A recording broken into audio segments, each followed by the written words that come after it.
Hey everybody.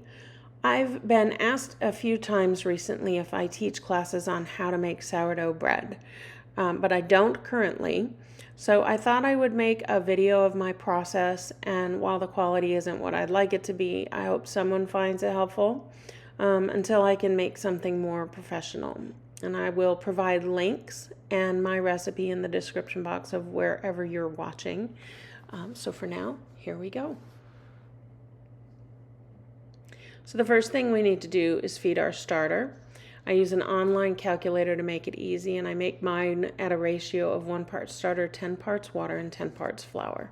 For my basic recipe, we need 100 grams of active starter, which means it's been fed and the little yeasties have grown and multiplied until it's more than doubled in volume. For this ratio, it usually takes about 12 to 14 hours, depending on the temperature of your house. I'm not particularly careful with my measurements for this stage. As you saw on the calculator, I should start with 4 grams of sourdough discard, and 48 grams of flour, and 48 grams of water. And the water should be room temperature, maybe a little warmer, but you don't want it too warm because it could kill off the yeast, and you don't want it too cold because it could take forever for it to grow. You'll see I've got 6 grams of starter there. It's really not a big deal.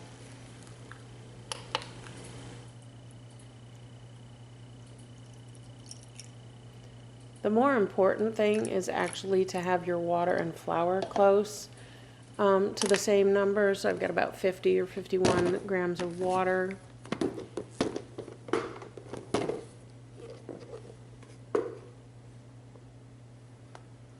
And I'm aiming for about 50 to 51 grams of flour. And this is bread flour. Bread flour has a higher protein content. You can use all-purpose or whole wheat, whatever kind of flour your family prefers. Mine prefers just plain white flour. Makes a softer loaf.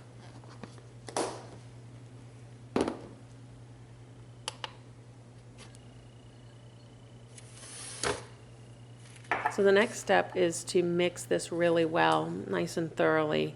The little blob of starter that was in the bottom really needs to be mixed thoroughly throughout the flour and water mixture. So you need to make sure that you've really mixed it thoroughly.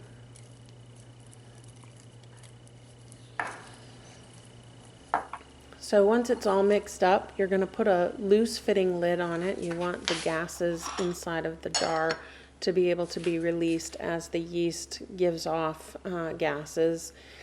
And then I'm going to put it in a nice warm place, which in my house is on the stove top. And the next day, this was about 13 hours later, and you can see it has about tripled in size.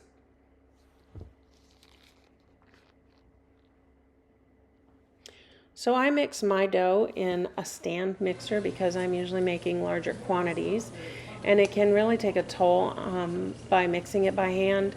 So my KitchenAid mixer is about 32 years old, and you can tell its age when it starts to mix bread, kind of wobbles a little bit. I do have a larger model of KitchenAid as well that can do about 4 loaves at a time in it, but this is the one that I use when I'm only making 1 or 2 loaves. So again, I'm weighing out all of my ingredients, and here I am going to be particular about the weights for everything except for the salt, because I just don't feel like it matters. So my recipe calls for 100 grams of starter and 300 grams of lukewarm water, again room temperature, maybe a little bit warmer, and about 10 grams of salt, which again I'm really not particular about, and then 500 grams of bread flour.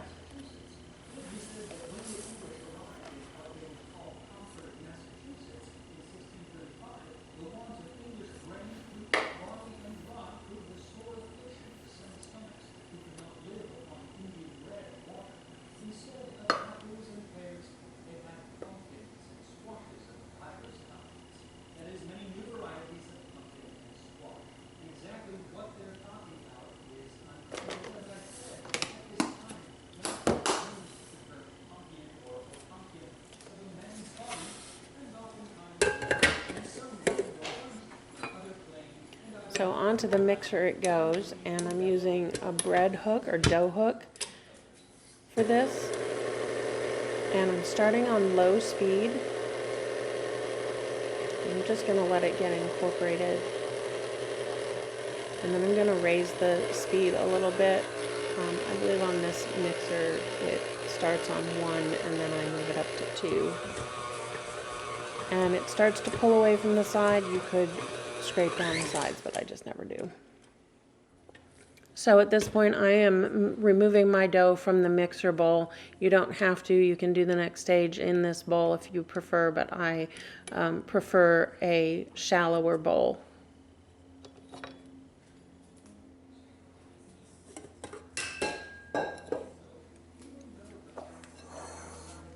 So I'm just going to place my dough into this yellow bowl. It's a little bit shallower and it's easier for me to do the next step, which is stretching and folding and developing the gluten. And you need to cover your dough at this point, and I use shower caps that I get on Amazon in bulk, and they're just really convenient. I'm going to set it again on my stove top where it's nice and warm. The first stretch and fold, you're going to do these about every 20 minutes, 20 to 30 minutes. It's okay if you're not precise. If you lose track of time or whatever, your dough is going to be fine. But you're just reaching under the dough and pulling up and folding it over top of itself. And you do a quarter turn or so. Sometimes I do 6 stretches. Sometimes I just do 4.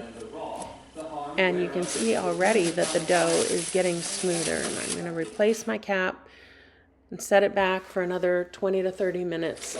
Now it's time for the second stretch and fold, and you can see the dough, the gluten is developing, the dough is a little bit smoother.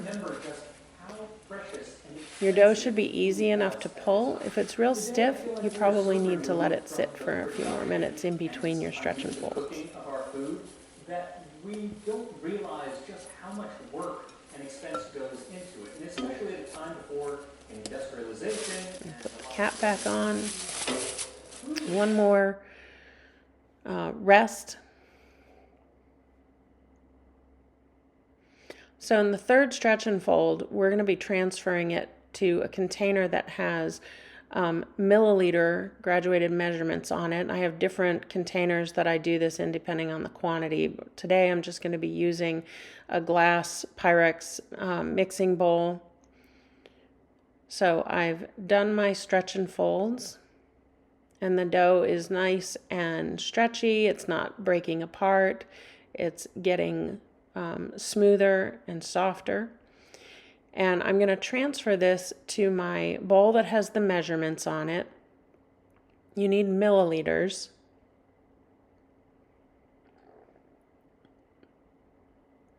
My recipe makes an initial dough size of 750 milliliters. And then we're going to be calculating how much it's going to rise in a minute. A lot of people say just let it double in size, but I find that that is way over proof. So I use another calculator that I'm going to share with you. I'm taking the dough's temperature, and my house on this day is a little bit cooler, so it's 77 degrees. Pop my shower cap back on. And I'm going to write all of this on the shower cap, 77 degrees. So now I'm going to calculate the percent that I'm allowing my dough to rise before it goes into the refrigerator. And at 77 degrees, I need to let it rise 42% of its original volume. And so I'm putting in 750 mils, and I'm adding 42% to that. So I need to let it rise until it's 1,065 milliliters. And I'm writing all of this on my shower cap. I'm also going to mark with a whiteboard marker 1,000 because that's pretty much as close as I'm going to get to my volume on my container.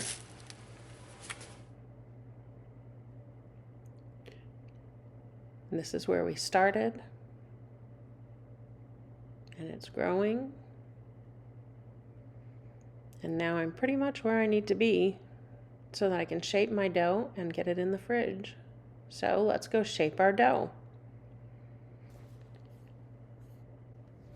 So the dough has had a nice long rest and rise, and it's time to shape. And so I'm turning the dough out onto the counter, and we don't want to flour the work surface because we need the sticky surface to develop the tension in the dough. When you first turn it out of the bowl, it's going to be a bit sticky, but the more you pull against it on the work surface, the more tension is going to develop and make the dough smooth and soft. Do this by cupping the dough ball and dragging it, and make a little turn and repeat several times and tucking the edge under as you turn. So we're going to set the dough ball aside for about 10 minutes to allow the gluten to relax so it's easy to shape. And it's been sitting for a little while, so now it's time to shape it and get it into our banneton. A banneton is a basket that's used for proofing dough. So I'm stretching it out into a rectangle. There's lots of different ways to shape, and you can pick whichever one you like. This is what I've been doing recently.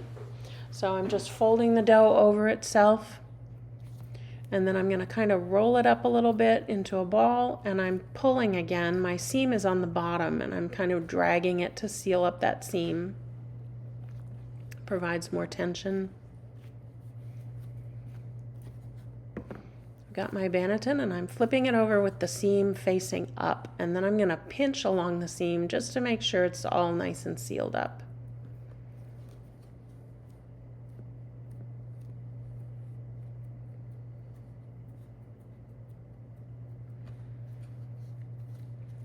Pop the shower cap back on, stick this in the fridge overnight to finish proofing.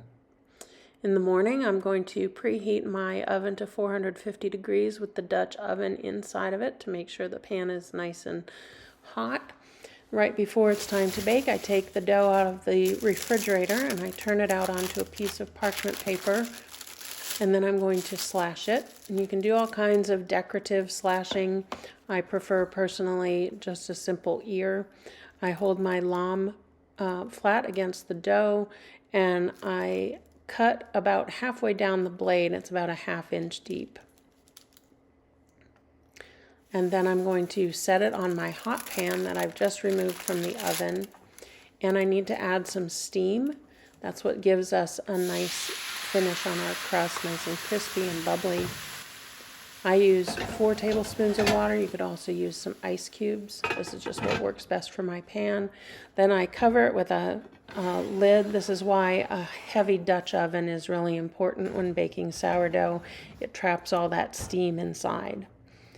After about 35 minutes, that should be enough for this particular pan to give nice color, but I'm going to check it.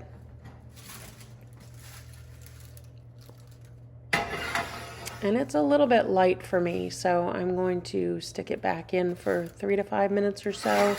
And just keep an eye on it. You don't want it to get too dark.